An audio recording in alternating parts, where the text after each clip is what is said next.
नमस्कार, स्वागत है आपका हमारे 24 आगरा में। आज मेरे मौजूद भी है उत्तर प्रदेश के जनपद आगरा के CIC ग्राउंड में, जहां नदी नाते मुख्य सांसद आजाद समाजवादी के राष्ट्रीय अध्यक्ष भीम आर्मी के चीफ यहाँ आए हुए हैं और उनका जो संबोधन चल रहा है। आप देख सकते हैं कि चंद्रशेखर आजाद की रैली में है। काम को इस देश में पूरा करके दिखाना, ये संकल्प लेकर हम आए।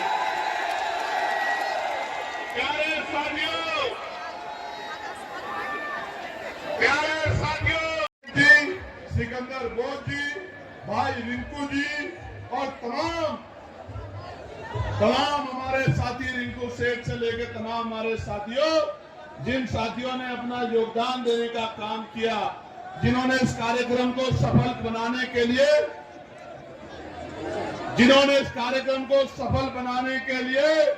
अपना एक एक पैसा जुटाने का काम किया। आपका एक एक पैसा ये मेरे ऊपर आजाद समाज पार्टी पे कर्ज है। राजकाज बनने दो, रोजगार के साथ जोड़ के कर्ज को उतारने का काम करेंगे। भाई सानू जी का भी, पुलिस के भाइयों का भी, बहुजन मीडिया का भी, मेन स्ट्रीम मीडिया के साथियों का भी, जो आज यहाँ पहुंचे हैं, और ये जो हमारे नौजवान पत्रकार जो कई दिनों से लगातार ग्राउंड बदलने के बाद जिन्होंने सूचना का आदान प्रदान किया, मैं दिल से धन्यवाद करता हूं आप सब लोगों का, आपके चैनल्स का, आपकी हिम्मत का, आपके निस्वार्थ भाव का मैं आपका बहुत धन्यवाद करता हूं और अवसर मिलता करता हूं। और उनमें भी महामानव तथा जिनको पूरी दुनिया में शांति का प्रतीक माना जाता है, जगत गुरु सदगुरु रविदास जी महाराज, जो निस्वार्थ पाखंडवाद को जिन्होंने चूल हिला के रख दी थी, गुरु नानक देव, गुरु वाल्मीकि जी, गुरु घासीदास जी,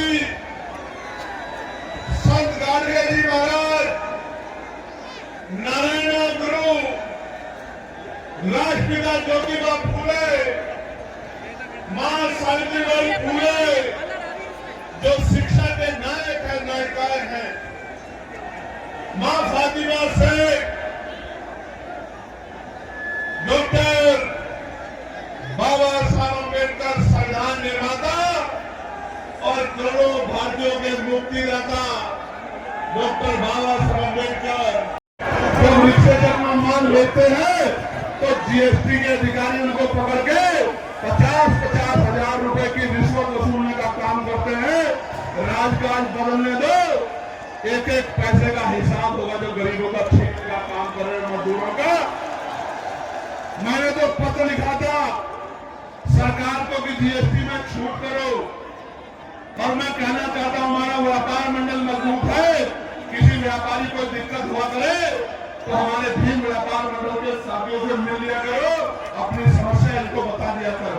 प्यारे साथियों, अभी UGC के नए नियम आए हैं, बड़ी चर्चा हो रही है, बड़ा विरोध हो रहा, और मैं आपको स्पष्ट कहना चाहता हूं, वही विरोध कर रहा है जो जाति के आधार पर SC ST OBC के बच्चों का शोषण करने का काम करता है, उनको अपमानित करने का काम करता है।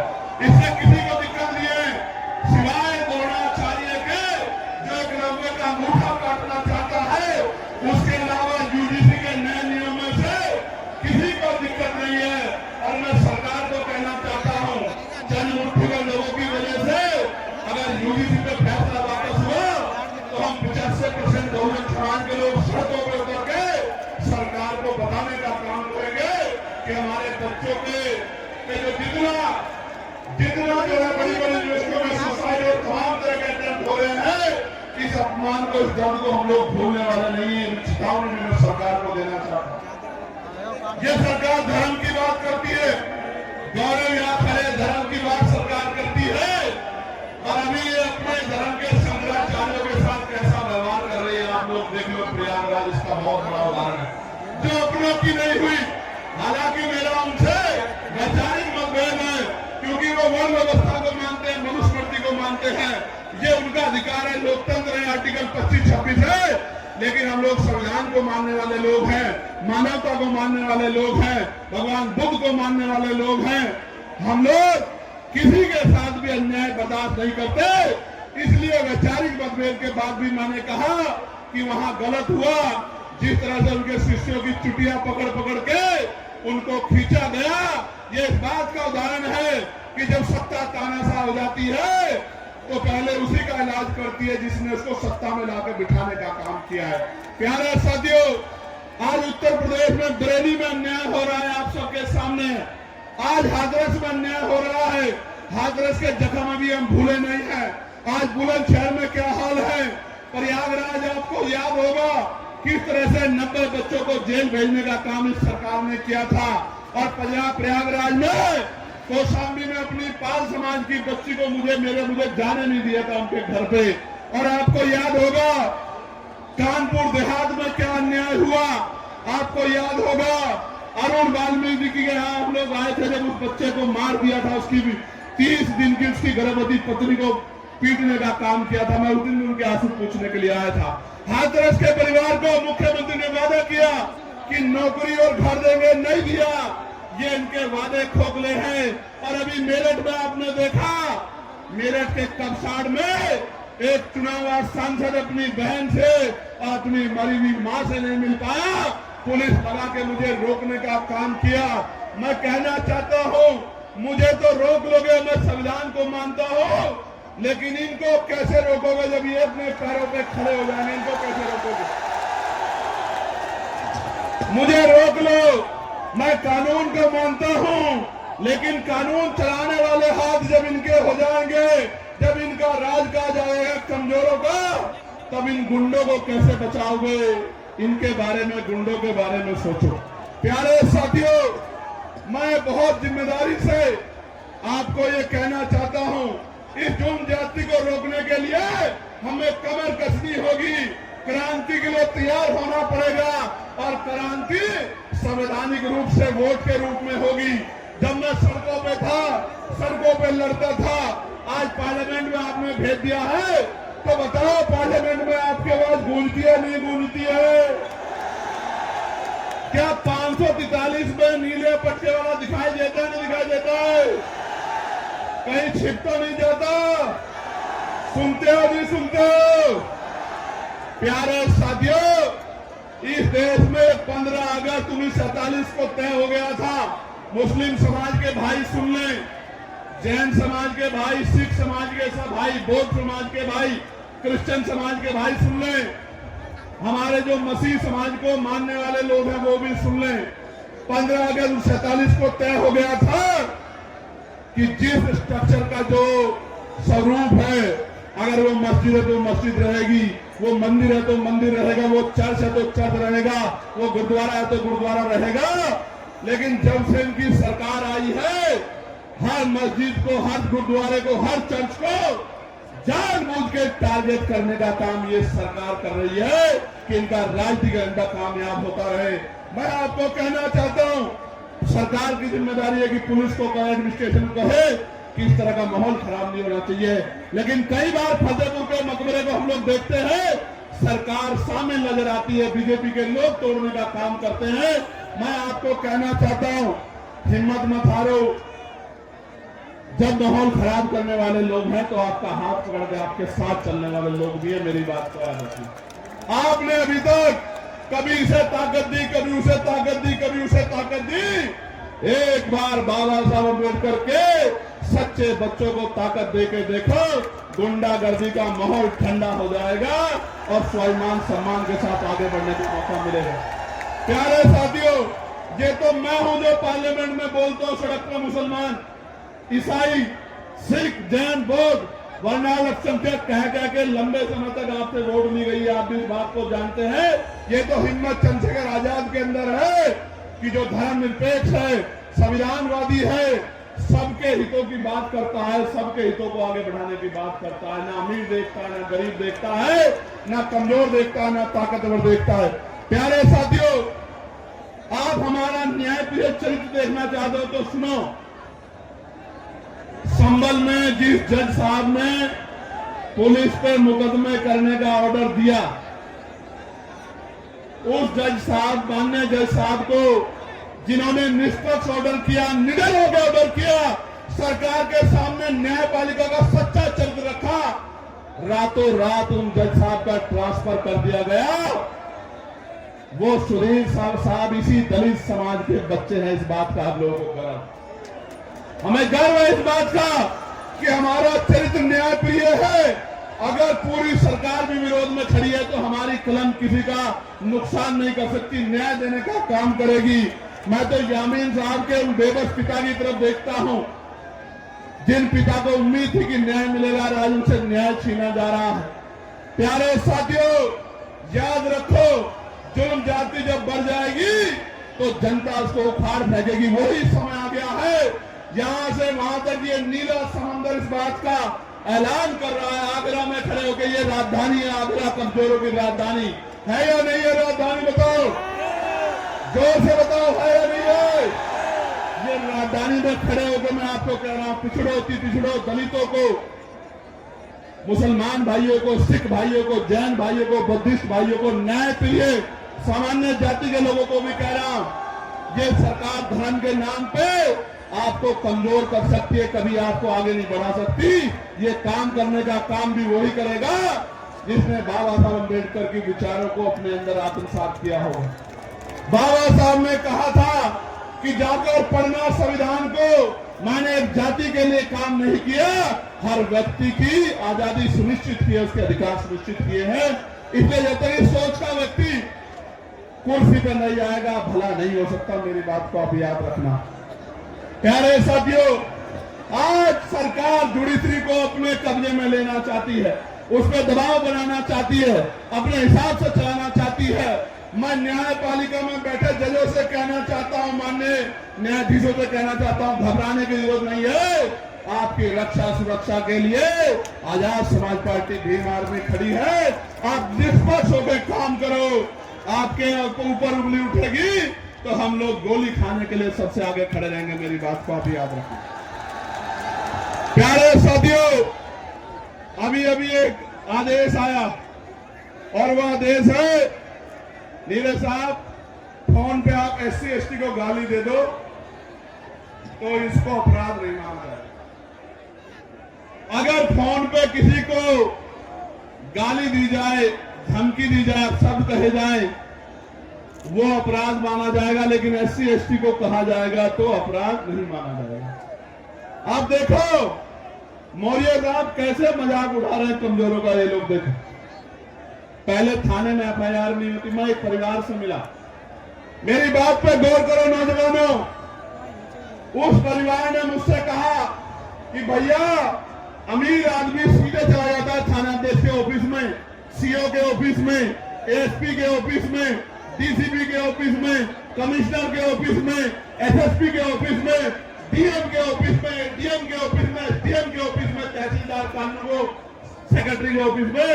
गरीब आदमी बाहर इंतजार करता रहता है कि कब अधिकारी बुलाएंगे, कब उसको न्याय मिलेगा। ये है उत्तर प्रदेश आज का। मैं आपको विश्वास दिलाता हूं, राजकाज बनने दो, अधिकारी आपकी बस्तियों में आगे कैंप लगा के आपकी समस्या को सुना करेंगे और उसका हल किया करेंगे। मेरी बात को याद रखना।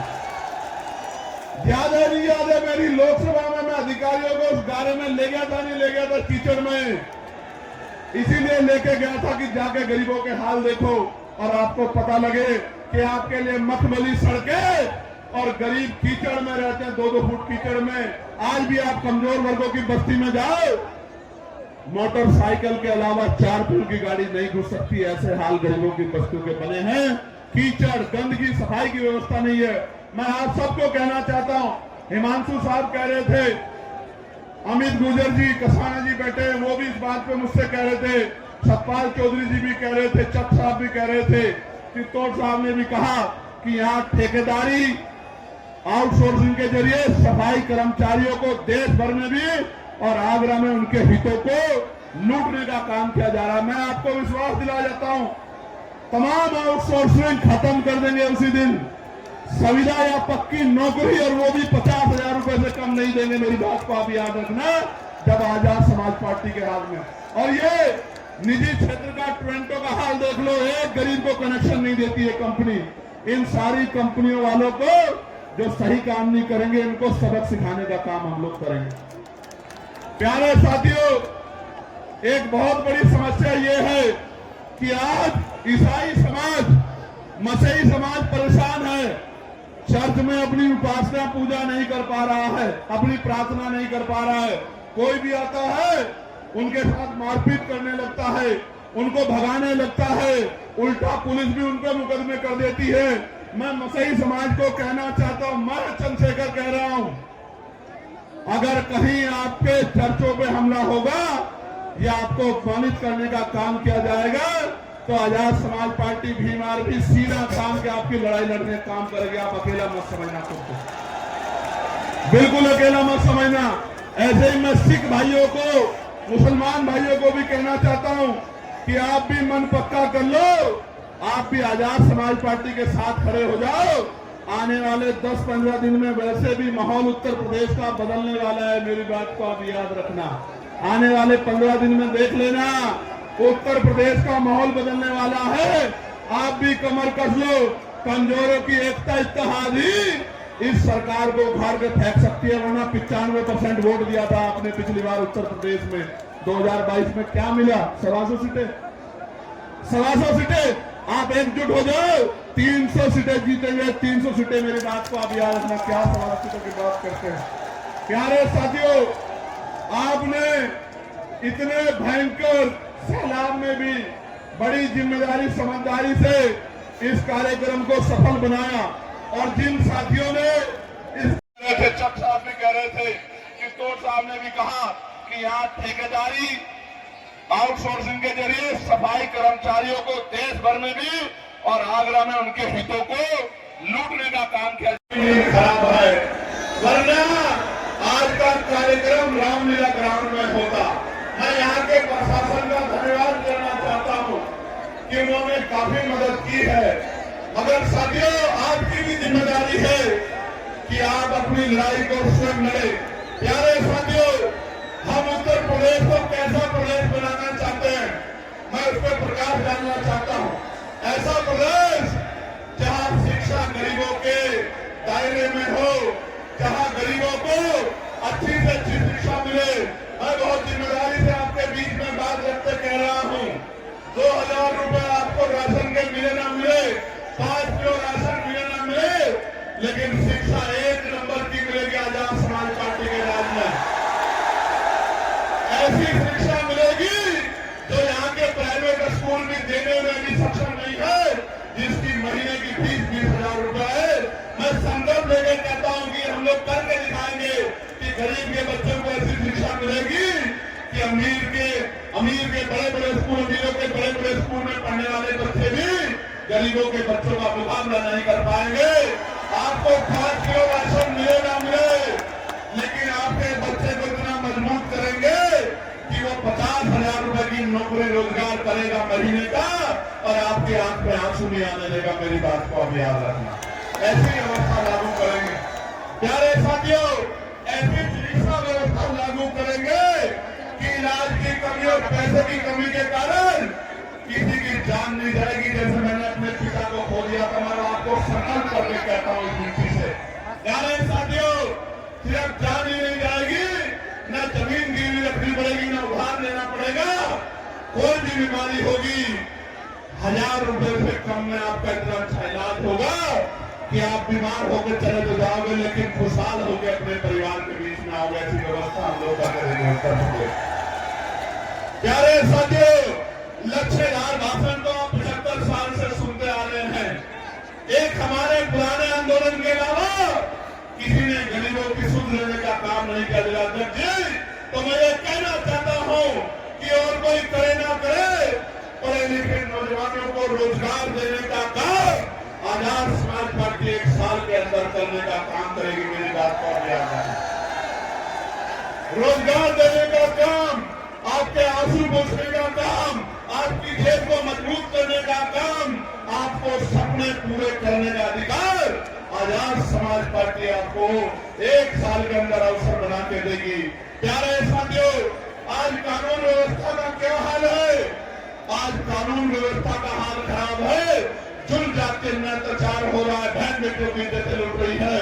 मैं आपको संकल्प करके कहता हूं, अगर कोई अपराधी किसी बच्ची की तरफ आग उठा लेगा तो मुख्यमंत्री को भी कह रहे थे, मैंने मेरठ में भी पूछा था कि हम चुनाव में यमराज खड़े हैं, यमराज न खड़े हो, लेकिन पुलिस को इतनी शक्ति दी जाएगी कि किसी गुंडे की हिम्मत नहीं होगी बहन बेटी की तरफ आग उठा ले। और अगर उठाएगा, अगर कोई गुंडा उठाएगा तो आज की पुलिस तो 1 गोली मारती है, 2 गोली मार के उसको जो है पूरी जिंदगी के लिए इस लायक नहीं छोड़ेंगे कि वो किसी बहन बेटी की तरफ आग उठा के देखने का काम करे। जब मैं ये बात कह रहा हूं तो मीडिया के लोग मेरी आलोचना करेंगे अपने दफ्तरों में बैठ के कि चंद्रशेखर आजाद कह रहे हैं कि 2 गोली लगवा देंगे। लेकिन मैं कह रहा हूं, बाबा साहब अम्बेडकर ने कानून मंत्री पर से इस्तीफा दे दिया था बहन बेटियों को हक अधिकार दिलाने के लिए। इन बहन बेटियों के सम्मान के लिए 1 नहीं 2 गोली तो दरिंदे को लगनी चाहिए जो बहन बेटियों की तरफ उठाने का काम है, लगनी चाहिए। प्यारे साथियों, आज महंगाई ने कमर तोड़ दी है। मेरे आज भी याद है 2004-5 में सोना 10,000 रुपए हुआ करता था। आज कितना है? 1,54,000 रुपए। 1,15 लाख तो नहीं आए, लेकिन सोना 10,000 से 1,54,000 रुपए हो गया।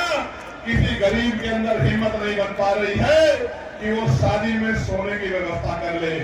मैं आपको कहना चाहता हूं, ये सोने का दाम ऐसे नहीं बढ़ा।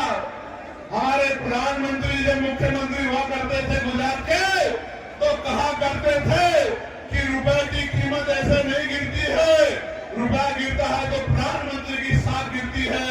लेकिन आज रुपया कहां चला गया, प्रधानमंत्री जी को नजर नहीं आता। मैं आपको कहना चाहता हूं, अमीरों की तिजोरियों में जो पैसा भ्रष्टाचार का उठा के रख लिया है, इस भ्रष्टाचार पे ऐसी चोट करेंगे कि इन अमीरों को भ्रष्टाचार का पैसा निकालना पड़ेगा और ये पैसा गरीबों के घरों तक पहुंचेगा। गरीबों के रोटी का व्यवस्था, कपड़े की व्यवस्था, पानी की व्यवस्था, शिक्षा की व्यवस्था और चिकित्सा व्यवस्था, इस भ्रष्टाचार के पैसे को अमीरों की तिजोरी से निकाल के गरीबों तक पहुंचाने का काम हम लोग करेंगे। प्यारे साथियों, बाबा साहब ने 1956 में जमीनों की बात की थी। मैं आपके सामने कहना चाहता हूं, पुरानी सरकारों ने जितनी जमीन दी थी गरीबों को, पिछड़ों को, दलितों को, चुन चुन के उन जमीनों को छीनने का काम सरकार कर रही है। असामी पट्टे हो या सीलिंग वाले पट्टे या कोई और पट्टे, सारे पट्टों को लगातार पिछड़े मुसलमानों को जो जगह थी छीनने का काम कर रही है। जब सरकार बड़े बड़े हाईवे बना के जमीन अखबार कर सकती है, तो भूमिहीन मजदूरों को, किसानों को क्यों नहीं जमीन दे सकती? सरकार के पास का कोई जवाब नहीं। दूसरे नेता मेरे साथ है जो लगातार मेरे हाथों को मजबूत कर रहे हैं। हमारे उत्तर प्रदेश के अध्यक्ष पूर्व मंत्री सुनील कुमार चित्तौड़ साहब, हमारे विधायक पार्टी के भाई अमित कसारा जी और यहाँ मौजूद सभी पार्टी के पदाधिकारीगण, हमारी माता बहने, बुजुर्ग, नौजवान साथियों, मैं तो केवल इतनी बात कहना चाहता हूँ लोगों के बीच में कि पश्चिमी उत्तर प्रदेश और उत्तर भारत में हमेशा देश को प्रधानमंत्री मिले और जिस कौम से मैं आता हूँ, शहद और किसान कौम में 5 प्रधानमंत्री देश में लिए, 2 अपर कास्ट के हैं ठाकुर समाज के, 3 पिछड़े वर्ग के, रवि की और इंद्र कुमार बनारसी और लगेगा में जब भाई बिजनौर में चुनाव लड़ रहे थे तो हमारी कौम के लोगों ने इकट्ठा हो गया, जो बहुजन समाज में अपने साथ चलाए के लोगों ने तभी आपकी समस्या का समाधान होगा। तो मैं जब लोग बोलते हूँ बड़ी से आपने अपने बोलना चाहते हैं। हमारी तीसरी पार्टी काशीराम साहब ने बनाई, 500 BS4 BSP।